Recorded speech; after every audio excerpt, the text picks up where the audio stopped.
Léo Silveira, muito boa tarde, seja bem-vindo ao programa Falando Sério. Boa tarde, Emerson, boa tarde, Cláudio, boa tarde a todos os ouvintes do programa da 102 FM. E eu agradeço muito a oportunidade, você me fez o convite por reiteradas vezes ao ar, né, que aqui pudesse comparecer, então agora a oportunidade amadureceu, a oportunidade surgiu, então aqui estou. Estou aqui com aquela disposição que tem que ter todo homem público, de prestar esclarecimentos, de anunciar aquilo que está fazendo, de anunciar aquilo que vai fazer, de esclarecer aquilo que precisa de ser esclarecido. O próprio país está aí vivendo aí nesses últimos 2 meses todas essas manifestações mais fortes, em que nós estamos aprendendo aí a separar inclusive manifestações legítimas de atos não legítimos, né? Isso é importante, nós estamos amadurecendo. A nossa democracia é muito jovem, ela ainda se iniciou com a Constituição de 88, então devagarzinho vamos nós aí coletivamente amadurecendo. Então estar aqui presente é para mim uma oportunidade muito boa para que eu possa esclarecer as perguntas que você e o Cláudio possam me formular e outras que chegam pela internet. Ô prefeito, nós vamos aqui acabar dividindo esta entrevista em alguns momentos, 2 ou 3 momentos. Uma sobre essa questão da cassação, confirmação de cassação pelo TRE, mas outra eu prefiro neste momento me ater à questão administrativa. Você assumiu o governo em 1º de janeiro sobre a bênção de 15 mil eleitores e sobre a desconfiança de 14 mil e poucas pessoas. Quer dizer, e desses 8 meses, há quem garanta que o governo ainda não mostrou a que veio, há quem diga que o governo ainda não demonstrou capacidade e eficiência que a cidade precisa, há aqueles que entendem que as coisas vão caminhando e que é sempre um momento ainda de se conhecer a máquina pública, uma vez que o senhor não foi gestor ainda do município e precisa de fato tomar pé de toda essa situação. Qual é a leitura que o senhor passa nesse momento para o ouvinte do Falando Sério? A leitura que eu passo é de que todo governo tem uma inércia inicial que ele precisa de vencer. Mesmo um governo que vai tendo uma continuidade administrativa, tem novos secretários, tem novas pessoas, o Brasil também tem uma alteração constante de legislação que precisa de ser observada, ou a observação é obrigatória por parte do gestor, e o município também tem que iniciar fazendo contato com o governo estadual, com o governo federal. O governo do estado aguarda lá que os novos prefeitos se apresentem a ele, o governo federal aguarda que os novos prefeitos se apresentem também a ele, nos ministérios, nas secretarias, nas autarquias, e que leve as suas propostas de governo que o elegeu, porque aquelas propostas que estavam no governo que terminou em 31 de dezembro, terminou em 31 de dezembro. Sim, então tem novas propostas que foram legitimadas pelas urnas. É bem verdade, quando você diz que está legitimado por mais de 15 mil votos, é mais de 50% dos eleitores que votaram. Então, esses eleitores que votaram em mim e em Esmeraldo em 3 de outubro de 2012, eles votaram também naquilo que nós pregamos, dos palanques, dos programas de televisão, de rádio, nas reuniões, e isso que nós pregamos teve que virar projetos.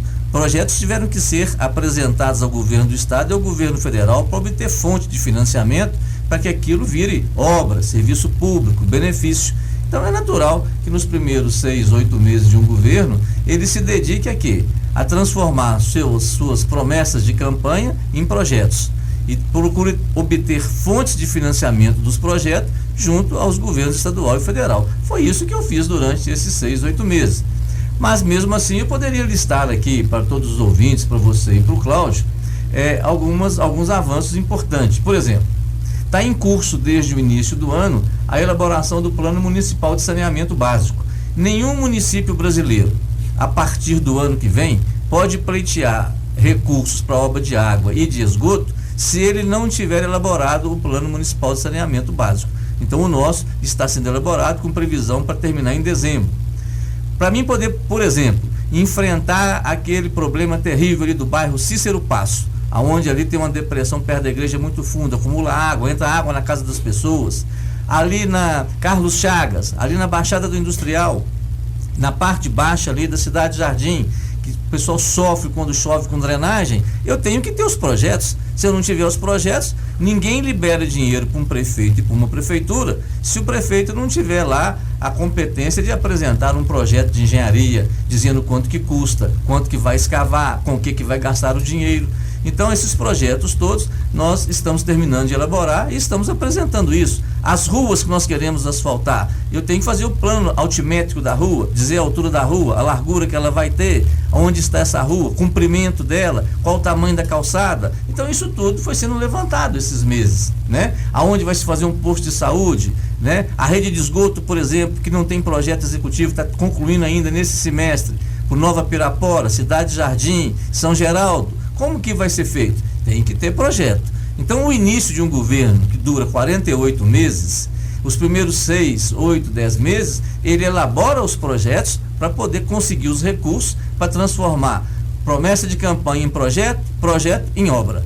É esse que é o caminho. Quando a sociedade fica dividida nas urnas, é o caso de Pirapora, e por dizer, vive esse drama também, porque o prefeito Luizinho Carneiro lá acaba tendo dificuldade nesses primeiros 8 meses, prefeito. Mas em Pirapora eu vejo uma questão mais atípica, que eu sempre preguei aqui nos microfones, que Pirapora é uma das cidades dos municípios mais ricos do norte de Minas Gerais, tem uma receita fabulosa. E aí eu não sei, essa inércia que o senhor coloca, eu não sei se ela acabou sendo mais acentuada pelas problemáticas apontadas pelo próprio Poder Judiciário em relação à gestão passada, a própria prisão do ex-prefeito. Eu não sei se isso tem dificultado mais o senhor gerir o município ou não. O senhor prefere não correlacionar essas questões aí? Uma interferência direta em relação ao desempenho do governo no seu dia a dia, eu não consigo estabelecer essa casualidade, esse nexo de ligação assim, direta em relação a esse assunto. As dificuldades são essas normais mesmo, de início de governo. Eu estava dizendo, por exemplo, nós já entregamos 114 casas, sorteamos 470 nesses 8 meses. Isso significa dizer que em 8 meses de governo nós já entregamos 1.064 casas. Eu desafio a procurar qual é o prefeito no norte de Minas e fora do norte de Minas que em 8 meses entregou 1.064 casas habitacionais. Prefeito, é o seguinte, em nenhum momento a gente quer colocar em dúvida, evidentemente, o que o senhor coloca aqui. Mas o senhor está citando essas casas aí. Essas casas já estavam previstas desde 2010, quando o então prefeito Valmir Fonseca Braga buscou esse recurso, né? As obras aqui em Pirapora, todas elas paralisadas, se não paralisadas, a passos de tartaruga. Exemplo da própria Bonifácio Machado de Miranda, da Benjamin Constante, da Humberto Malá. O senhor fez lá a pedido dos moradores um pedacinho de asfalto lá, mas efetivamente o que a gente consegue visualizar do seu governo? Muito pouca coisa sendo executada, né? Eu acho que quando foi apregoado na campanha eleitoral, que era a continuidade de um governo, né? Tudo se imaginou que em 1º de janeiro todas as obras evidentemente seriam concluídas e com a capacidade que o ex-gestor tinha de buscar recursos, a gente imaginou que isso também faria parte do seu governo. E até então, a gente foi surpreendido com um empréstimo de 13 milhões de reais, quando a prefeitura, que tem a capacidade de fazer o asfalto por conta própria, né, executar o asfalto por conta própria, chegou ao ponto de pedir à Câmara autorização para fazer um empréstimo de 13 milhões de reais. A prefeitura arrecada... A pergunta parece mais uma manifestação política. Não é manifestação política. Não é a visão... que você fizesse uma pergunta. Qual é a sua pergunta? Qual é a minha pergunta, então? Por que de te fazer um empréstimo de 13 milhões de reais com capacidade, com arrecadação de quase 14 milhões de reais por mês? Bom, e endividar o município por 72 meses? Deixa eu te falar uma coisa, Cláudio. Eu entendo a sua pergunta como um manifesto político, não uma pergunta, mas vou enfrentá-la. Primeiro eu quero voltar atrás, porque eu não concordo com as suas afirmativas de que o governo está parado. O hospital funciona, os partos são feitos em dia, as crianças estão nas creches, estão nas aulas, a limpeza urbana da cidade está em dia, a cidade está limpa, os projetos estão sendo elaborados e as obras que os recursos federais estão sendo liberados estão em execução. Aqueles em que o governo federal está fazendo contingenciamento de sua execução, é claro que esses sofrem algum atraso. Nós temos obras que estão executadas em medidas há 2 anos e que não estão pagas. Obras de esgoto, por exemplo, lá no bairro Industrial, que foi executada no mês de fevereiro e março, até hoje o Ministério das Cidades não pagou e, no entanto, as obras não pararam. Então, todas as ruas do bairro Industrial, nesse momento que você diz que o governo está parado, ele não está parado, ele está levando esgoto para todo o bairro industrial. Nesse momento também, está sendo feito todo um sistema novo no nosso aterro sanitário. O aterro sanitário está tendo uma célula nova para poder acomodar de maneira legal, de maneira que tem que ser feita, todo o lixo de Pirapora. Então, assim vai se funcionando todo um mecanismo de funcionamento. Ora, Quando o Vármilo era prefeito, você gostava de dizer que o que Vármilo fazia não valia a pena porque era dinheiro do governo federal. Agora entro eu para ser prefeito, você diz que não vale a pena porque o dinheiro era de Vármilo. Quer dizer, nós não podemos ficar fugindo de enfrentar aquilo que é feito e tem que dar a César o que é de César. Cada um tem seu valor. Você não pode viver de negar o valor das pessoas. Nem todo mundo tem 100% de valor, nem todo mundo só acerta, mas também nem todo mundo só erra. Então, é preciso que tenha espírito desarmado. Eu acho que aquilo que o Emerson estava dizendo, no sentido da radicalização da política, ela é muito ruim, sim. Eu acho que o processo eleitoral é legítimo, é democrático e no período da eleição, ao embate, ao confronto político, nos programas de televisão, de rádio, nos palanques, nas ruas, nos bares, nas praças, e aí o povo faz a sua escolha. E aí a eleição se encerra naquele domingo em que o povo vota. Nós não podemos ficar tendo permanentemente, depois da eleição, um comportamento como se a eleição não tivesse terminado. Nós vamos ter novas eleições. Quando tivermos novas eleições, teremos novos enfrentamentos. Mas nesse momento, a eleição está passada.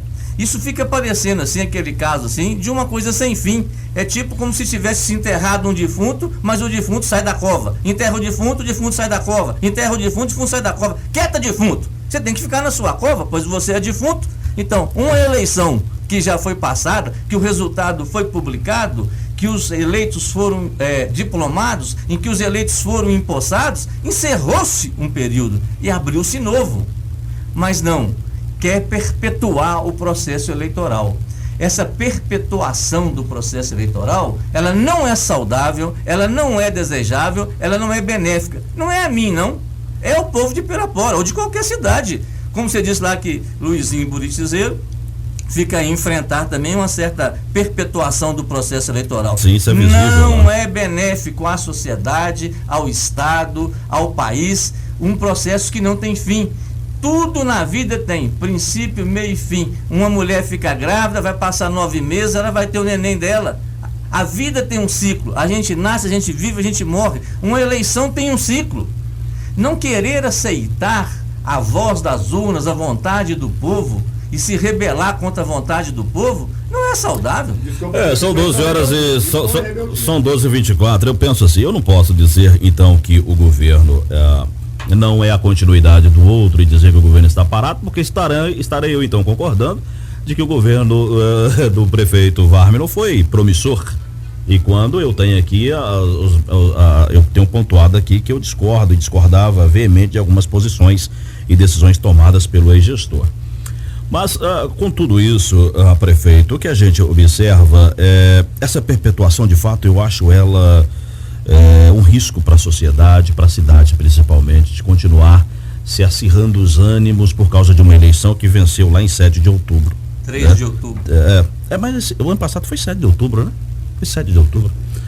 Eu fico de cá pensando, prefeito, que as pessoas, de fato, o que nós precisamos objetivar é o bem-estar da sociedade, o avanço que o município precisa ter e principalmente, aí eu acho que o senhor há de concordar comigo, o resgate da boa imagem de Pirapora, que querendo ou não, ela ficou um tanto quanto que chamuscada nos jornais, na mídia nacional, na mídia estadual, e aí se há questões políticas eu não sei.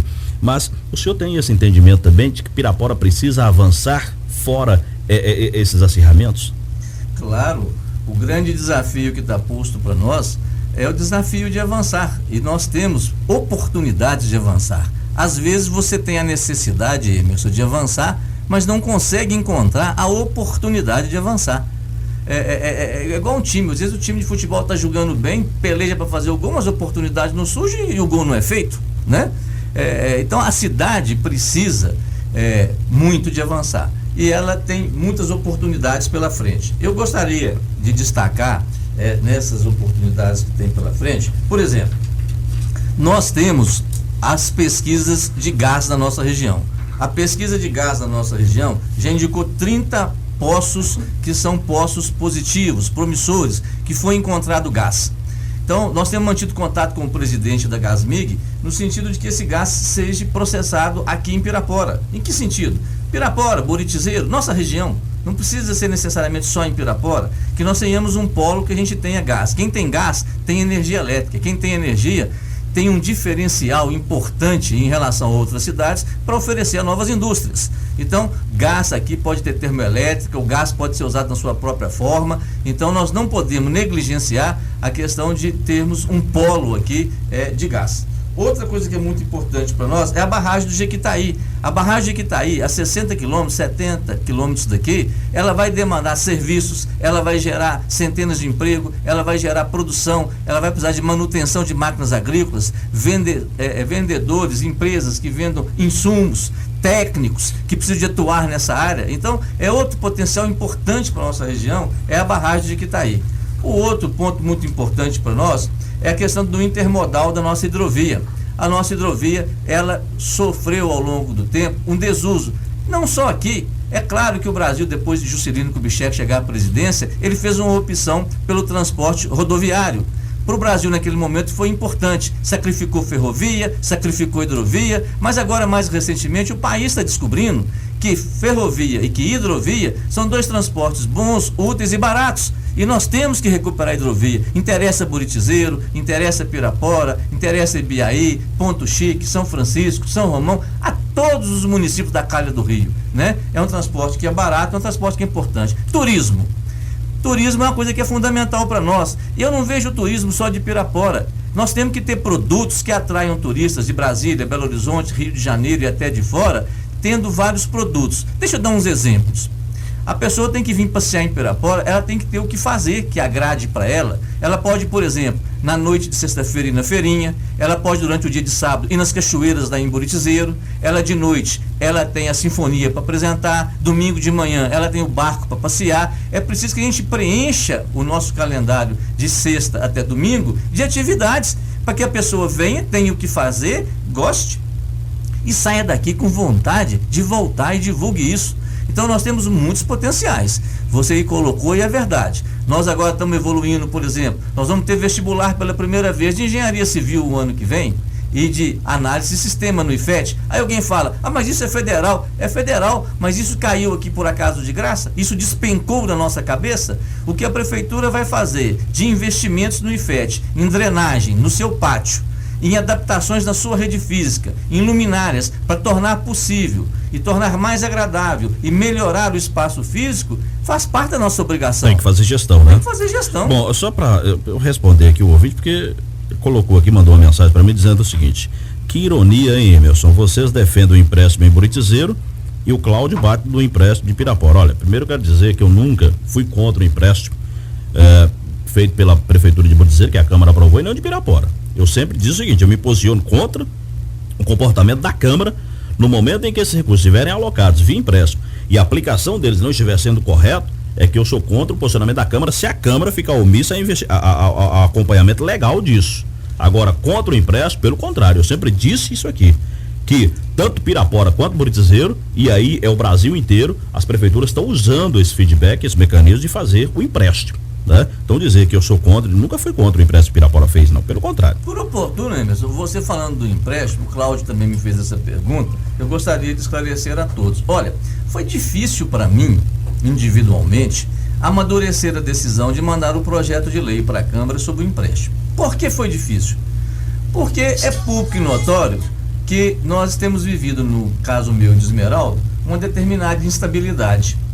Então, eu poderia dizer assim, eu posso ser tirado do cargo, eu então não vou preocupar com isso não vou mandar esse projeto para a Câmara não. Já que eu vou ser tirado do cargo, Pirapora fica sem esse dinheiro e o próximo prefeito que fique aí sem condições de fazer o asfalto nos bairros de Pirapora. Ora, se eu fosse pensar de uma maneira mesquinha, se eu fosse pensar de uma maneira assim, voltada para mim, eu não teria corrido assim, um certo risco de algum debate, de alguma má interpretação, de mandar um projeto para a Câmara. No entanto, eu pensei, não foi em mim não, eu pensei, foi na senhora que mora aí na rua Abes Abdala, no bairro Cidade Jardim, na senhora que mora aí na rua Carlos Nogueira, no bairro Cícero Passo, na rua Maranhão, aí no bairro Aparecida, na pessoa que mora lá na deputado Ulisses Guimarães, no bairro São Geraldo, porque não importa quem seja o prefeito, meu compromisso é com o senhor e com a senhora que está numa rua, na poeira e na lama. Então, eu tive que mandar, mesmo na incerteza que porventura possa acontecer, de não ser eu a que vou aplicar o recurso. Então, eu não pensei em mim, não. Eu pensei foi nas pessoas de Pirapora, no povo de Pirapora. E mais, o único jeito de um município ter dinheiro hoje, Emerson e Cláudio, para asfalto, tanto no governo federal quanto estadual, até 31 de dezembro do ano passado, isso era feito gratuitamente. O governo federal repassava recurso gratuitamente. Ele agora passa de uma forma onerosa. Então é o seguinte, você quer? É assim que tem. Você não quer? O outro quer. Então, é uma decisão que não é fácil, não. Eu tive que vencer, inclusive, assim, internamente, muitos sentimentos menores que às vezes quer nos dominar, sabe? Tipo assim, sentimento de retaliação, sentimento de pensar mesquinho, egoisticamente. Eu travei uma luta e tive que colocar em primeiro lugar o povo de Pirapora. Eu devo ao povo de Pirapora o meu melhor de trabalho, de inteligência, de articulação, de obtenção de recursos, mesmo que o meu melhor vá virar fonte de financiamento para asfaltar as ruas, na mão de outro, isso não importa. Eu tenho que mostrar com quem que eu tenho compromisso, e o prazo para entrar com o projeto de lei era aquele, ou eu entrava naquele momento, ou então depois seria tarde. Bom, nesse aspecto do financiamento, eu não concordo com o financiamento, mas eu concordo com a aplicabilidade dele, menos porque o gestor do município pouco vai colocar a mão nesse recurso e a Caixa que vai gerenciar tudo isso. Só voltando à questão da questão da política, como o senhor mencionou, interpretou a minha pergunta como política. Eu estou aqui desde 94, o senhor tem 9 anos que está aqui em Pirapora, né? Eu conheço a política de Pirapora aqui desde a época de Walid, quando ele foi cassado, quando teve um panelaço em frente à prefeitura, um servidor público humilhado, massacrado, que foi cassado. O ex-prefeito Leônidas também ficou 8 anos, mas foi cassado. Aliás, um pouco antes também, Zé Raimundo também foi cassado. O ex-prefeito está preso e o senhor também hoje está cassado. Ou seja, mais de 20 anos para cá, que Pirapora não vive uma estabilidade política, econômica e financeira adequada, e é exatamente nesse ponto, assim como o senhor gosta de Pirapora, eu também gosto de Pirapora, eu sou apaixonado por aqui, vou viver aqui durante os meus próximos 50, 100 anos, se eu puder viver. Então, eu defendo também Pirapora nesse aspecto. Então, voltando à questão da FCA, foi falado aqui na campanha de 2008, voltando à questão política, 2008, geração de 20 mil empregos. Mal sabia a população de Pirapora, e isso eu falei durante vários anos aqui, que esses 20 mil empregos seriam gerados lá de Luiz Eduardo Magalhães, na Bahia, até Tubarão, no Espírito Santo, né? Então, ficou aquela imagem de que Pirapora geraria 20 mil empregos. Os imóveis superfaturaram, né? Foi benefício da prefeitura que aumentou o IPTU, mas tudo bem.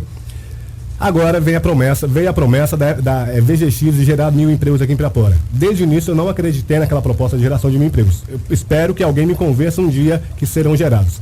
Tem uma proposta no seu próprio caderno aí de geração de 2.000 empregos. Caiu muito, se comparado à quantidade de emprego que Pirapora realmente precisa. Pirapora tem feito 48 meses. Pirapora tem uma deficiência de emprego de mais de 15 mil pessoas aqui. Se o senhor conseguir gerar 10% desses empregos, vai ser de bom tamanho. Então, quais são os planos de ação, além da VGX, que o senhor tem para gerar emprego em Pirapora? Deixa eu te falar. É importante que a gente perceba que a área de serviços de Pirapora está em franca expansão. Hoje o número de pessoas que estão em atividades na área da medicina em Pirapora, Cláudio, é muito grande.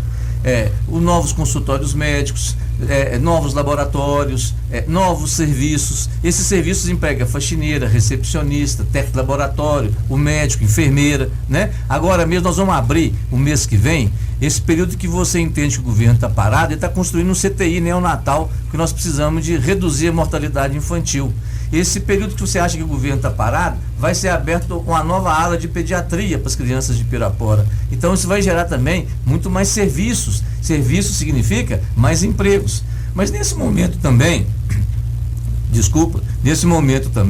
a Emifor, que é a indústria de alimentos que estaria no caminho do aeroporto, ela só não está funcionando nesse momento porque o DENIT não deu autorização para a CEMIG passar por cima da BR com a rede de transmissão de energia. Então eu fui reunir lá com o superintendente do DENIT em Belo Horizonte, com o presidente da CEMIG, agora conseguimos chegar a um bom termo, o projeto está atendendo as especificações exigidas por questão de segurança do DENIT e isso vai ser acelerado. Lá gerará também bastante emprego. A VGX, quando eles se decidiram vir para cá, e eles continuam com vontade de vir para cá, descobriu-se uma coisa que ninguém sabia. Pirapora não tem fibra ótica. Então está sendo fazer uma obra preliminar à chegada da VGX, que é interligar Pirapora com Montes Claros com fibra ótica, que é o ponto mais próximo que está tendo.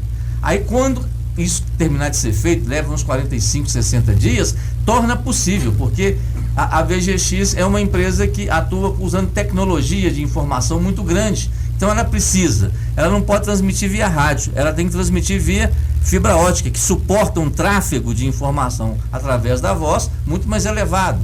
Tem outras possibilidades enormes. Eu quero lembrar que eu tenho 48 meses para governar. Você não pode querer que aquilo que eu comprometi com 48 meses eu faça em 8. Eu tenho 48 para poder cuidar de atender àqueles compromissos que eu estabeleci com a população. E paulatina e gradativamente nós vamos expandindo. Quando um Cefet faz vestibular, por exemplo, para engenharia o ano que vem, eu torço para que passe nas vagas todas as pessoas, filhas das pessoas, principalmente as mais necessitadas de Pirapora. Hoje, a perspectiva que uma criança de uma escola pública municipal possa ser doutor, ela é verdadeira. Porque ele não tem dinheiro, o pai não tem dinheiro para pagar uma escola para ele, um ônibus para ele ir para Montes Claros, pagar pensão lá para ele estudar, ou lá em Belo Horizonte. Mas se ele pegar, sentar, estudar, dedicar, se esforçar e aprender bem na escola e passar no vestibular, ele será doutor aqui, estudando no Instituto Federal, público e gratuito e federal. Isso significa mais empregos, são mais professores, são mais faxineiras, são mais pessoas na cantina, são mais pessoas na manutenção, são mais pessoas nas obras de expansão do Cefet. Então, a questão de criar emprego é a questão de criar todo um progresso. Você falou mesmo aí que você conheceu, você testemunhou a partir de 94 a instabilidade desde o governo de Alide. Ora, você estava dizendo aí que a prefeitura recebe por mês 14 milhões. Não é verdade, é mentira. Não recebe 14 milhões por mês. Sabe onde é que está escrito isso? Na internet. Abre sua internet agora na minha frente aqui, ó. Como qualquer pessoa pode abrir em casa e vigiar o dinheiro da prefeitura que entra e onde vai parar, porque isso nunca teve em Pirapora. Eu fiz questão de implantar. É implantado, a receita do dia de hoje estará lá no fim do dia de hoje. O que foi empenhado hoje estará lá demonstrado claramente no dia de hoje. Agora, até hoje e até o ano de 2034, boa parte da receita da prefeitura vai para pagar débitos daquela época. Vai para pagar débitos da de trás. Este mês passado, eu recebi do presidente do Tribunal de Justiça uma relação de pessoas que executou a prefeitura à época do prefeito Alide, que eu tenho que pagar valores históricos, 650 mil reais. Ora, então tem muito dinheiro do presente que é gasto com o passado. Isso o povo tem que saber. Eu vou criar dentro do site da transparência uma demonstração clara de quanto nós gastamos com obrigações que são do Estado, quanto que nós gastamos com obrigação que é da União. Por exemplo, alistamento militar. Isso é obrigação do Ministério da Defesa. Vai lá, quem trabalha lá, só funcionário da prefeitura, quem paga a conta de luz, quem paga a conta de água? A prefeitura. Prefeito, só para aproveitar aqui que o senhor está aqui, é porque a gente às vezes fica aqui de fato, eu entendo que Pirapora é um dos municípios mais ricos do norte de Minas, mas a gente às vezes também fica nesse achismo mesmo. São 8 milhões, são 10 bilhões, são 12 bilhões, são 14 bilhões. Qual é a real receita do município de Pirapora hoje? Olha, o orçamento do município de Pirapora, ele é a soma da prefeitura, do SAAI e do IPCEMP. Então, o valor total nominal que aparece lá, geral da prefeitura, é um. O do SAAI é outro. O do IPCEMP é outro. A soma desses três está orçado em torno da casa aí de uns 136. O da prefeitura, anual. Sim. Anual. Isoladamente só a prefeitura, Emerson, está aí na casa dos 90. Só a prefeitura. Agora, o que tem além do 90? IPCEMP e SAAI. E todos eles podem ser acompanhados pela internet. Nós não estamos colocando na internet aquilo que está para trás, não. Nós estamos colocando na internet o que está no dia de hoje. O que está empenhado no dia de hoje pode ser visto hoje. A Andréia Maia, que é a nossa contadora, ela, ao empenhar, automaticamente abre um campo na internet. Bom, são 12h41, prefeito. Eu já quero passar para a questão da eleitoral, mas antes, só dizer assim, o pessoal, prefeito, do bairro Primavera está mandando mensagens, querendo saber quais as ações que o senhor tem para poder melhorar a situação do bairro. E aí eu vou melhorar aqui essa pergunta. Não só o bairro Primavera, como o Sagrada Família. O pessoal Sagrada Família, principalmente, tem reclamado muito da falta de infraestrutura. Eu sei que o senhor está vivendo uma situação complicada hoje, nós vamos entrar nesse assunto que é a questão da cassação, se fica prefeito, se não fica, mas tem planos para esses dois bairros aí? Emerson, por oportuno, sua pergunta é muito bem-vinda para os moradores lá do bairro Primavera e do Sagrada Família. O que aconteceu? A prefeitura fez uma licitação e a empresa começou a executar o serviço. Aí, a partir do início da execução, começou a haver os atrasos de pagamento. Por quê? A pessoa executa o serviço hoje, mede o serviço, a medição é mandada para a Caixa e a Caixa tem que receber o dinheiro do Ministério da Cidade para poder passar para a prefeitura pagar o contratado. Isso que eu contei aqui espichado assim, começou a ficar muito longo. E às vezes a empresa é pequena e ela não dá conta de executar. Ela deu conta de executar e bem executado o serviço, mas ela não dá conta de esperar para receber. Então o que a empresa nos propôs? Rompeu o contrato.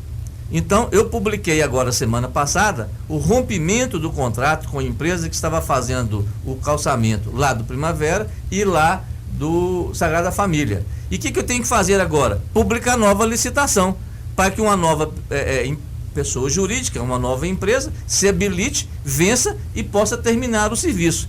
Para se ter uma ideia, no caso do Sagrada Família, o que existe hoje é em torno de 45% do que deve ser executado. Então tem mais 55% a executar. Então tem muito serviço pela frente.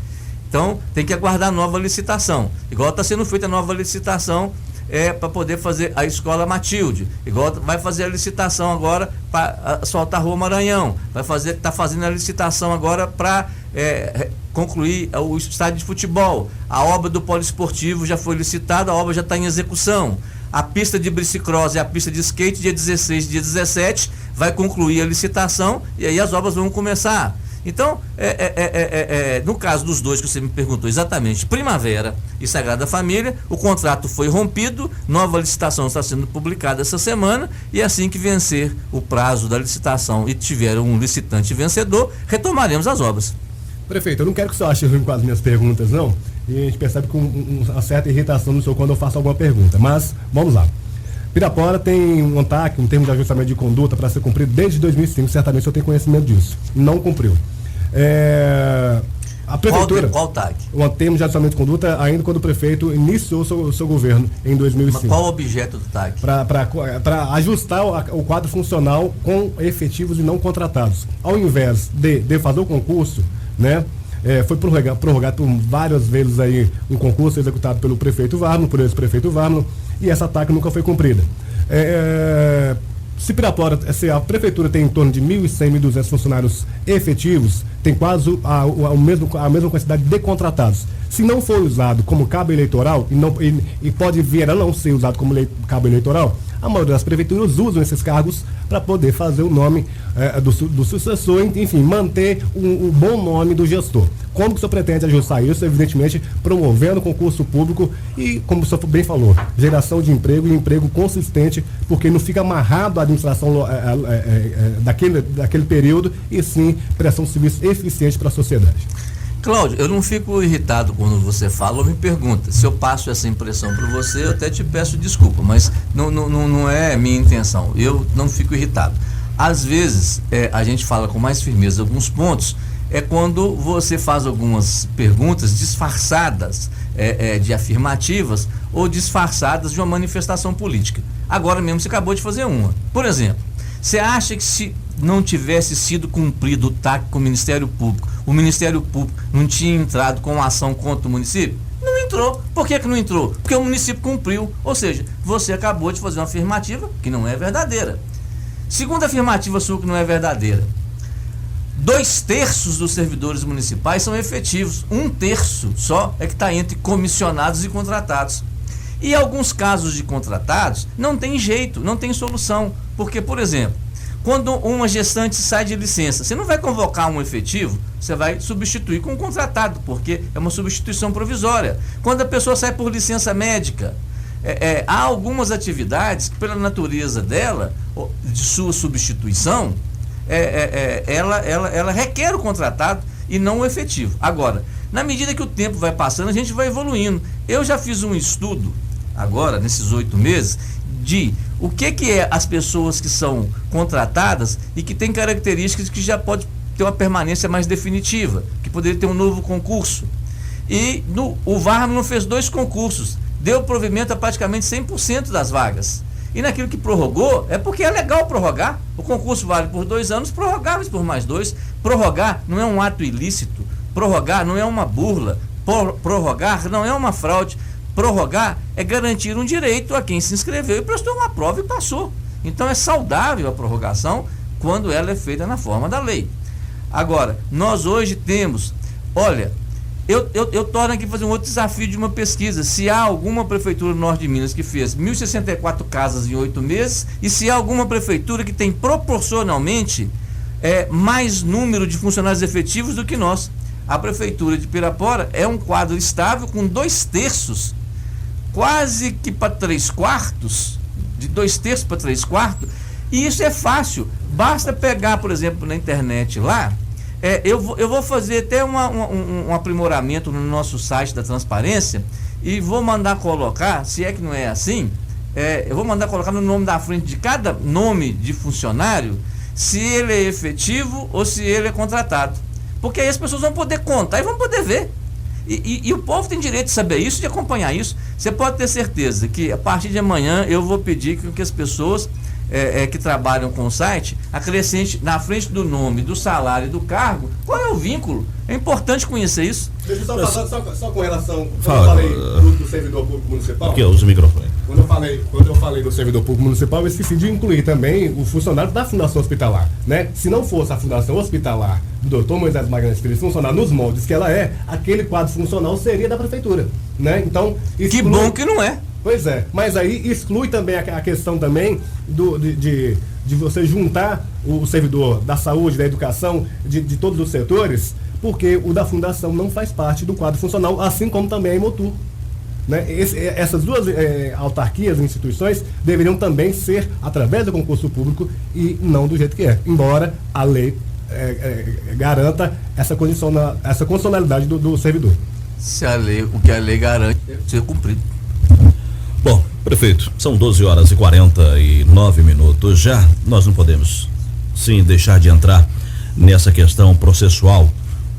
Ainda no pleito passado, durante o período eleitoral, a juíza doutora Arlete Aparecida da Silva Coura acatou denúncia do próprio Ministério Público e da chapa contrária de que a sua campanha, o senhor e o vice-prefeito Esmeraldo Pereira Santos, teria agido com conduta vedada ao processo eleitoral e chegou a caçar aí a chapa, né? E Belo Horizonte, no último dia 29 de agosto agora, 27. Dia 27, manteve a decisão proferida pela juíza de primeiro grau. A corte se reuniu no TRE e manteve, portanto, a cassação do senhor de cargo de prefeito, do vice-prefeito Esmeraldo. Nesse momento, como é que é? Porque ainda não publicou o acordo. O senhor é prefeito, continuará prefeito ou não? Está muito difícil. Qual é o pensamento que o senhor fala? O que os advogados passam para o senhor? Olha, antes de dizer o que os advogados me passam, eu gostaria de fazer um esclarecimento conceitual, né? Eu estou prefeito. Uma pessoa que é eleita para um cargo eletivo, ela não é o cargo eletivo, ela está naquele cargo eletivo pela condição que a lei lhe confere, né? Uma pessoa que foi eleita em 3 de outubro para prefeito, no dia que ele foi eleito, já estava previsto o dia dele tomar posse e já está previsto o dia que o mandato dele termina. Sim. Então, ele não é prefeito, ele está prefeito. Eu estou prefeito, pretendo continuar prefeito. É verdade, no dia 27 de agosto, numa sessão da Corte do Tribunal Regional Eleitoral de Minas Gerais, foi decidido em meu desfavor e em desfavor de Esmeraldo, no sentido de nossa cassação e de nosso afastamento a partir da publicação dos acordos. Eu estive em Brasília, no TSE, juntamente com meus advogados, e teve um momento que eu tive também sozinho, porque eu queria aprender e conhecer mais dessa área, e me foi orientado o seguinte: prefeito, o senhor não pode vir aqui recorrer sem o senhor ter o acórdão publicado, ou seja, a sentença publicada. Só produz efeito a sentença do seu afastamento a partir de sua publicação. Enquanto não se publica, não existe o seu afastamento. Então, quando o senhor for afastado, é quando a sentença for publicada. A sentença publicada tem o nome de acórdão, tecnicamente falando. Então o senhor vai pegar esse acórdão e vai entrar com um recurso contra este acórdão.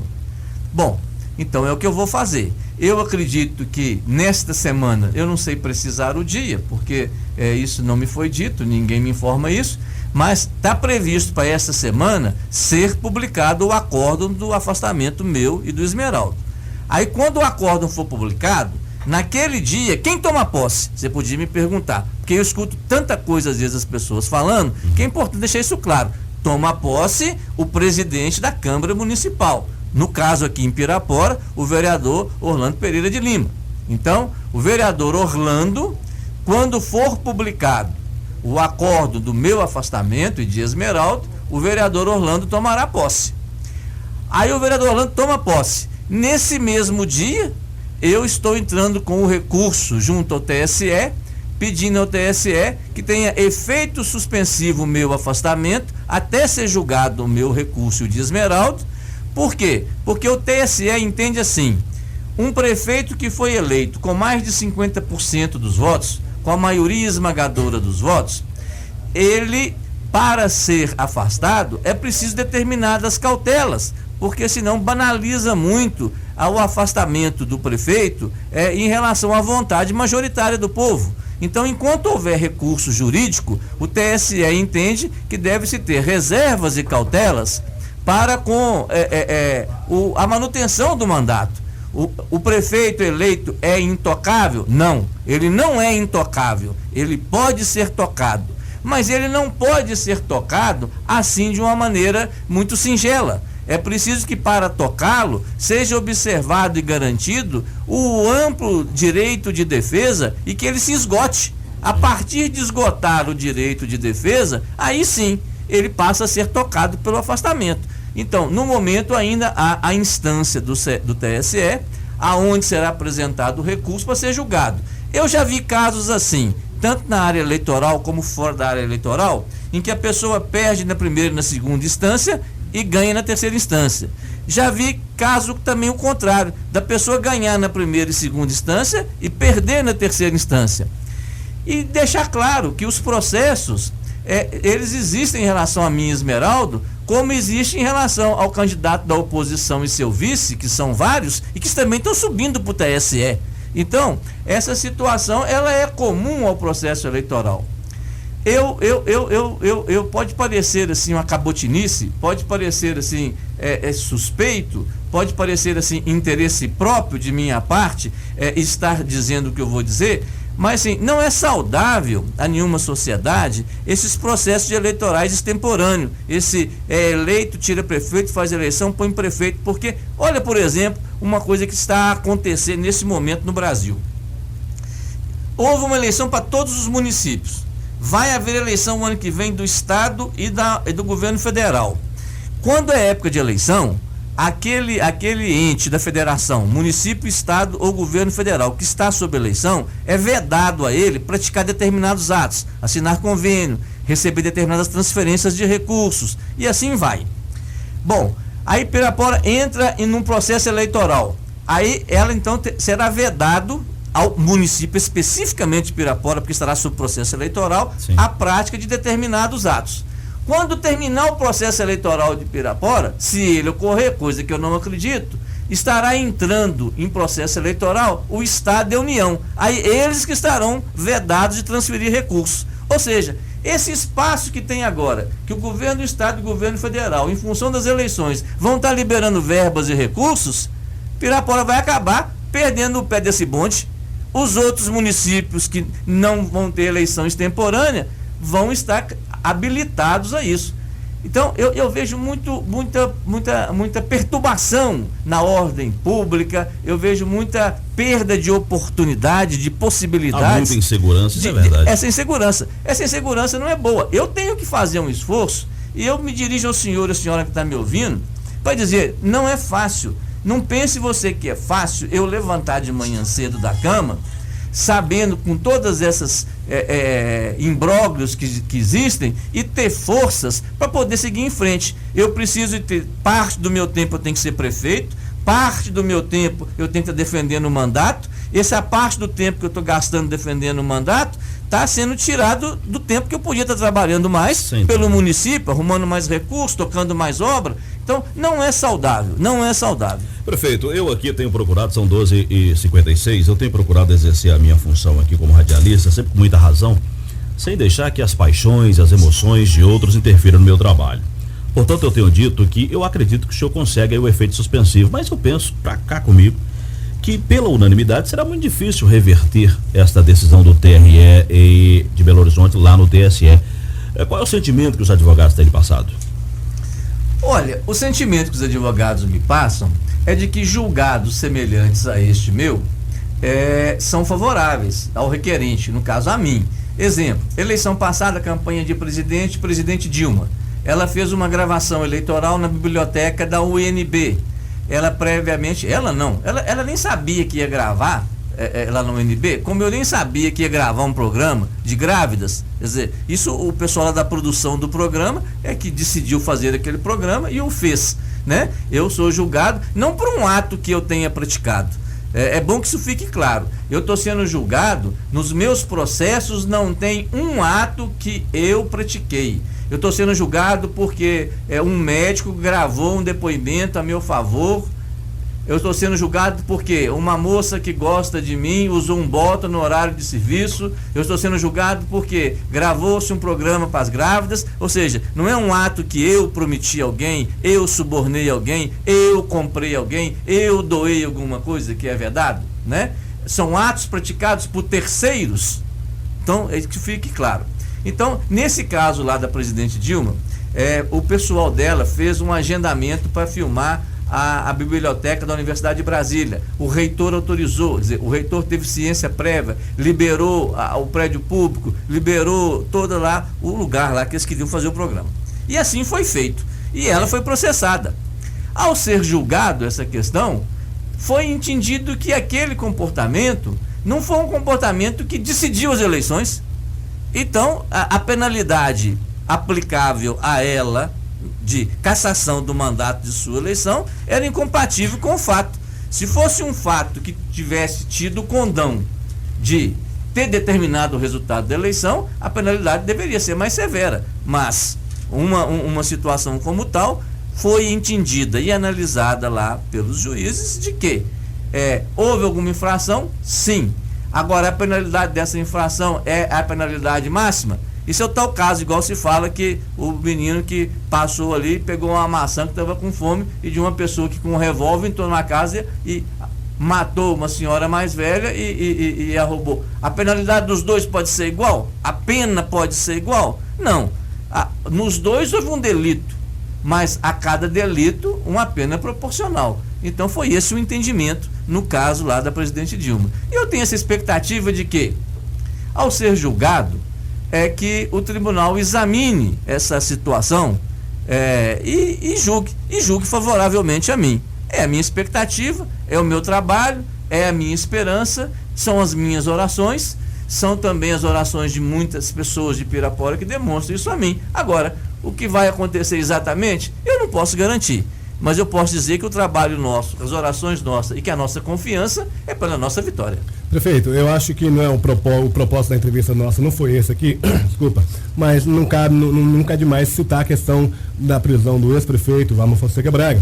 Grande parte das questões que ele responde na justiça, o senhor esteve como secretário de Administração e Finanças. Como o senhor se posiciona hoje, ele estando preso, com relação àquelas acusações, embora ele não foi julgado, não foi condenado, está lá por obstruir algum tipo de investigação? Como que o senhor hoje se vê nessa situação? O senhor também seria coautor daquelas situações lá? O senhor estava alheio a tudo aquilo que estava acontecendo, que culminou com os vários mandados de prisão por esse prefeito?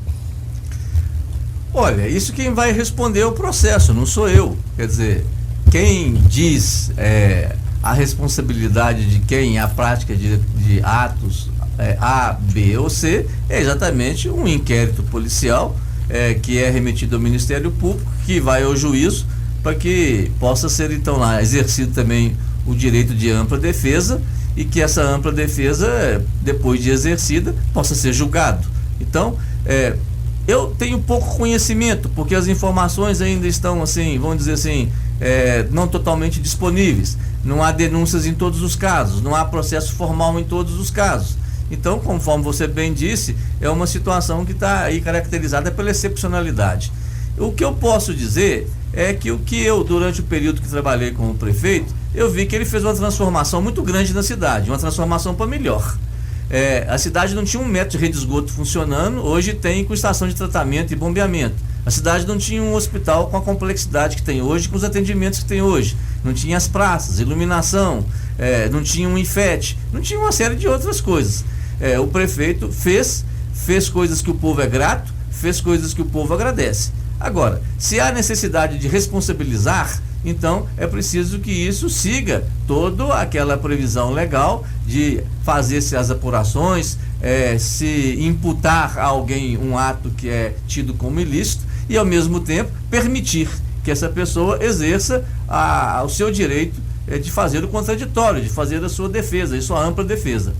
Eu lamento que uma situação como essa, às vezes, eu vejo um certo tom em algumas pessoas, em alguns lugares, como de comemoração pelo fato da pessoa ter sua liberdade suprimida, pela pessoa passar por dificuldades. É quase como eu diria, essas mesmas pessoas que têm isso, Deus me livre e me guarde de eu ter um tumor, é capaz das pessoas dizerem assim, que bom, bem feito que esse homem arrumou essa doença ruim, certo? Há coisas que a gente não deseja para as pessoas, a gente não quer para as pessoas. É da nossa natureza cristã, é da natureza nossa, da nossa criação, da nossa formação, a gente querer que as coisas sejam o bem. E na vida civil, é importante que a lei prevaleça, que a lei nos garanta. Bom, prefeito, 13h03, nós já estouramos o nosso tempo aqui. Eu quero que seja o senhor, continue o seu prefeito ou não, que seja um outro gestor que o município possa ter futuramente, que Pirapora vença toda essa turbulência e que continue avançando, será um bem para todos nós. Obrigado pela presença, por ter aceito o nosso convite aqui no programa Falando Sério. Emerson, muito obrigado a você, muito obrigado ao Cláudio. É uma oportunidade ímpar que teve aqui para mim poder estar me dirigindo diretamente a todo o povo de Pirapora. Eu sei que a audiência hoje foi grande. Eu quero dizer a todos, com esse espírito que o Emerson encerrou o programa. O que nos preside, o que nos guia, o que nos motiva é o amor a Pirapora, é o amor à nossa região. E que prevaleça o que for melhor para o povo de Pirapora. É esse que é meu espírito. Muito bem, 13h04, o programa Falando Sério vai ficando por aqui. Nós estaremos de volta amanhã, se Deus assim nos permitir. Tchau, se cuida.